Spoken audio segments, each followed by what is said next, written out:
My name is Angela Hsu, and with me I have Kyle McCarthy, a private credit specialist at PIMCO and an expert in asset-based lending. Today, we hope to discuss the specific opportunity set that we are seeing within asset-based lending. So my understanding of ABL, the universe is very broad, and it's a highly diversified credit market, financing many aspects of our global economies. Where are PIMCO's highest conviction ideas and sectors now?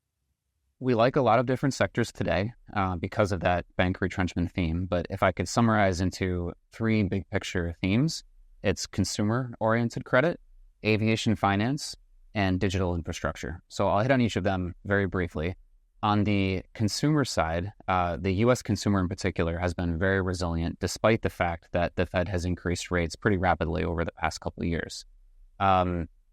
Now, GDP has grown pretty consistently over a number of years. We've seen consumer balances also increase, but the health of the consumer balance sheet, especially the higher quality end of the spectrum, has actually remained quite healthy. So our focus is predominantly on higher quality consumers.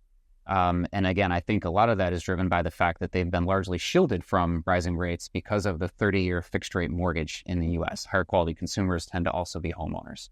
So that's a big reason why they've been so resilient over time.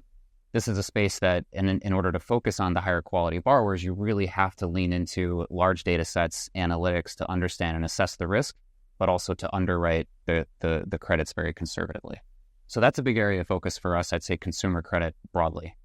In terms of aviation finance, it's largely a story of supply and demand imbalance. On the demand side, you've seen significant shift in the industry towards leasing aircraft as opposed to owning. So many airlines today, I'd say if you look at the global fleet, over 50% is actually leased as opposed to own. So there's significant demand to rent aircraft. You've also seen air traffic, foot traffic pick up and recover post-COVID. You've seen that globally, but that's even in certain markets like China where it hasn't fully recovered yet. And so the demand is continuing to pick up. We expect that trend to continue going forward. So the demand for new aircraft is quite healthy. The issue is the supply side, where because of COVID, you've had production delays, manufacturing delays, supply chain issues. That has pushed back a lot of the new aircraft coming online, and that has created a 5, 7, 10-year issue on the supply side. So you have high demand, very limited supply. It's pushing up lease rates, and we think this is going to be a many, many year opportunity set in the tens of billions of dollars in the years to come. So quite excited about that as well. On the digital infrastructure side, last but not least, again, this is an area where you've seen greater connectivity. You've seen a huge uptick in AI adoption as well, and of course, cloud adoption. And we think it's going to be a $1 trillion plus type investment opportunity or investments required in the coming years.